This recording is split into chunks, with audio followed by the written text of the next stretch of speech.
ನಮಸ್ಕಾರ ಸರ್. ನಮಸ್ತೆ.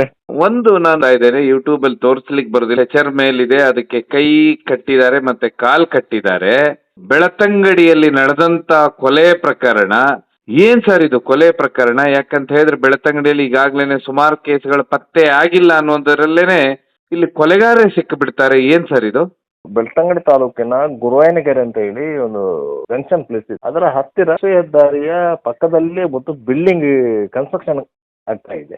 ಆ ಬಿಲ್ಡಿಂಗ್ ನಲ್ಲಿ ಕೆಲಸ ಮಾಡ್ತಾ ಇರುವಂತವರು ಸೇರಿಕೊಂಡು ಒಬ್ಬನನ್ನ ಹತ್ಯೆ ಮಾಡಿದ್ದು, ಯತೀಶ್ ಗೌಡ ಅಂತ ಹೇಳಿ. ಆತ ಉಪ್ಪಿನಂಗಡಿ ಸಮೀಪದ ಪೆರ್ನೆ. ಅವನು ಒರಿಜಿನಲ್ಲಿ ವೆಲ್ಡಿಂಗ್ ಕೆಲಸ ಮಾಡ್ತಾ ಇದ್ದಂತ ಯುವಕ.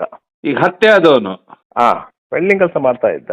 ಆದ್ರೆ ಒಂದು ಕಡೆಯಿಂದ ಒಂದು ಕಡೆಗೆ ತಿರುಗಾಟ ಮಾಡುವವನು. ಒಂದೇ ಕಡೆಯಲ್ಲಿ ಪರ್ಮನೆಂಟ್ ಆಗಿ ಕೆಲಸ ಮಾಡ್ತಾ ಇರಲಿಲ್ಲ. ಮನೆಯೊಂದರಿಗೆ ಸಂಪರ್ಕ ಕಡಿಮೆ. ಮನೆಗೊಮ್ಮೆ ಬಂದ್ರೆ ಅಲ್ಲಿ ಏನು ಸ್ವಲ್ಪ ಕೃಷಿ ಇದೆ ಅಂತೆ, ಆ ಕೃಷಿ ಮಾಡ್ಕೊಳ್ತಾ ಇದ್ದ. ಮತ್ತೆ ಮನೆ ಬಿಟ್ಟು ಹೋಗ್ತಾ ಇದ್ದ. ಮತ್ತೆ ಎಲ್ಲರೂ ಕೆಲಸ ಮಾಡಿಕೊಂಡು ಜೀವನ ಮಾಡ್ತಾ ಇದ್ದವನು. ಅಂತವನು ಮೊನ್ನೆ ಅಂದ್ರೆ 1ನೇ ತಾರೀಕಿನ ದಿವಸ ಮುಂಜಾನೆ ವೇಳೆಗೆ ಆ ಪ್ರದೇಶಕ್ಕೆ ಬಂದಿದ್ದಾನೆ. ಬಂದ ಸಂದರ್ಭದಲ್ಲಿ ಅಲ್ಲಿ ಕೆಲಸ ಮಾಡ್ತಿದ್ದಂತಹ ಯುವಕರು ಅವರನ್ನು ಗಮನಿಸಿದ್ದಾರೆ. ಇವನು ಕಪ್ಪು ಬಣ್ಣದ ಟೀ ಶರ್ಟ್ ಹಾಕಿದ್ದ, ಒಂದು ಕಪ್ಪು ಪ್ಯಾಂಟ್ ಹಾಕಿದ್ದ. ಅವರಿಗೆ ಡೌಟ್ ಆಗಿದೆ, ಇಟ್ಕೊಂಡಿದ್ದಾರೆ. ಅವನಿಗೆ ಒಂದೆರಡು ಏಟು ಕೊಟ್ಟಿದ್ದಾರೆ. ಅಷ್ಟೊತ್ತಿಗೆ ಅಲ್ಲ, ಅದು ಬಿದ್ದಿದ್ದಾನೆ. ಮತ್ತೆ ಅಷ್ಟೊತ್ತಿಗೆ ಒಬ್ರು ಇಬ್ರಾಹಿಂ ಅಂತ ಹೇಳಿ ಪಡಂಗಡಿ ಅವರಲ್ಲಿ ಅಂಗಡಿ ಹೊಂದಿದ್ದಾರೆ. ಅವರು ಬೆಳಿಗ್ಗೆ ಮುಂಜಾನೆ 6 ಗಂಟೆ ಹೊತ್ತಿಗೆ ಬಂದಿದ್ದಾರೆ. ಬಂದಾಗ ಇವರು ಹೇಳಿದ್ರಂತೆ ಹಗ್ಗ ತಂದುಕೊಟ್ಟಿದ್ದೆ. ಅವರು ಹಗ್ಗ ತಂದು ಕೊಟ್ಟಿದೆ. ಇವರು ಕೈ ಕಾಲೆಲ್ಲ ಕಟ್ಟಿದ್ದಾರೆ. ಒಬ್ಬ ವ್ಯಕ್ತಿ ಬಂದಿದ್ದಾನಂತೇಳಿ ಅನುಮಾನಾಸ್ಪದ ವ್ಯಕ್ತಿ.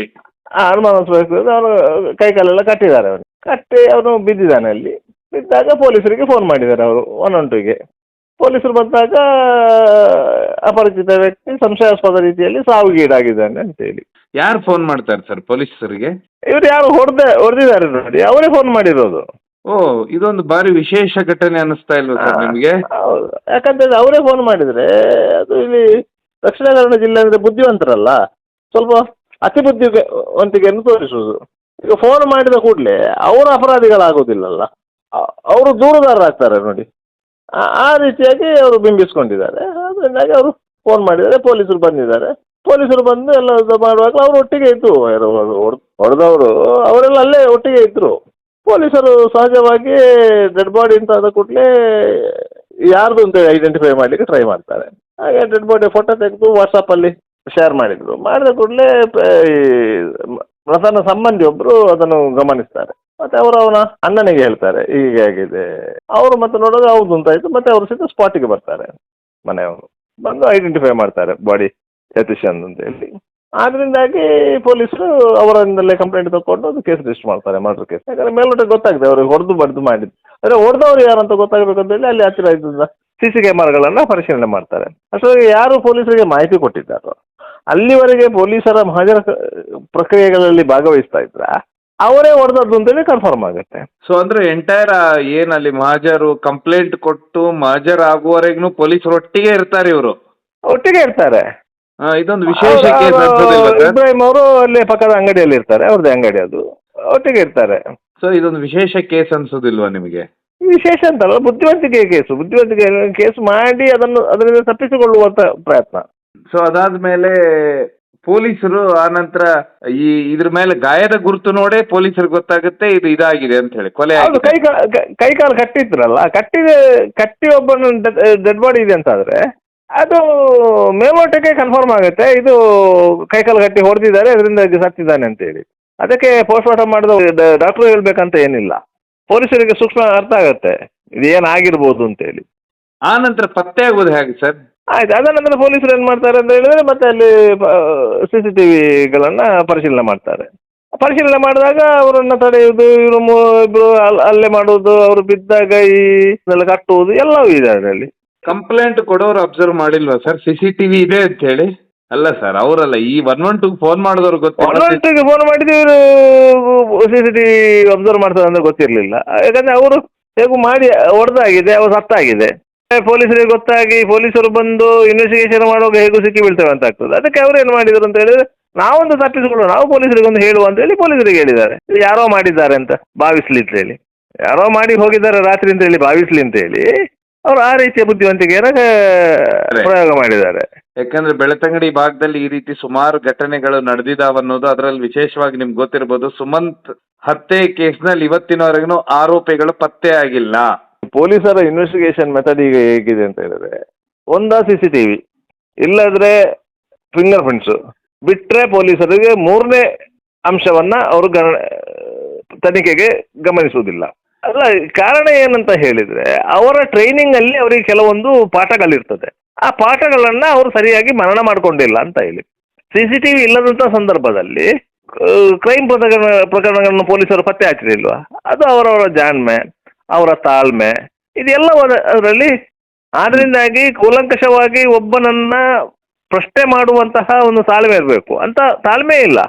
ಪರಿಣಾಮ ಏನಾಗ್ತದೆ ಅಂತ ಹೇಳಿದ್ರೆ ಎಲ್ಲ ಆರೋಪಿಗಳು ನುಸುಳಿಕೊಂಡು ಹೋಗ್ತಾ ಇರ್ತಾರೆ. ಈ ಸುಮಂತ್ ಕೇಸು ನೋಡಿ, ಈಗಾಗಲೇ 5 ತಿಂಗಳಾಯ್ತು.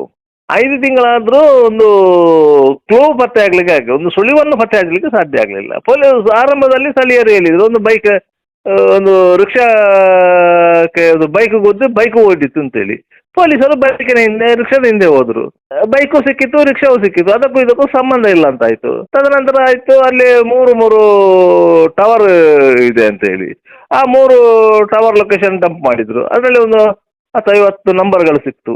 ಆ ಸಂದರ್ಭದಲ್ಲಿ ಯಾವ ನಂಬರ್ ಆಕ್ಟಿವೇಶನ್, ಅದು ಒಂದು ಏರಿಯಾ ಆಗಿರೋದು, ಒಂದು 100-150 ಮನೆಗಳಿರುವಂಥ ಏರಿಯಾದಲ್ಲಿ ಒಂದು ಅಷ್ಟೇ ಮೊಬೈಲ್ ಫೋನ್ಗಳಿರ್ತವೆ. ಅದನ್ನೆಲ್ಲ ನೋಡೋದು ಅವರೆಲ್ಲ ಮನೆಯಲ್ಲಿ ಮಲಗಿದವ್ರೆ. ಅದರಿಂದ ಅಪರಾಧಿಗಳು ಯಾರು?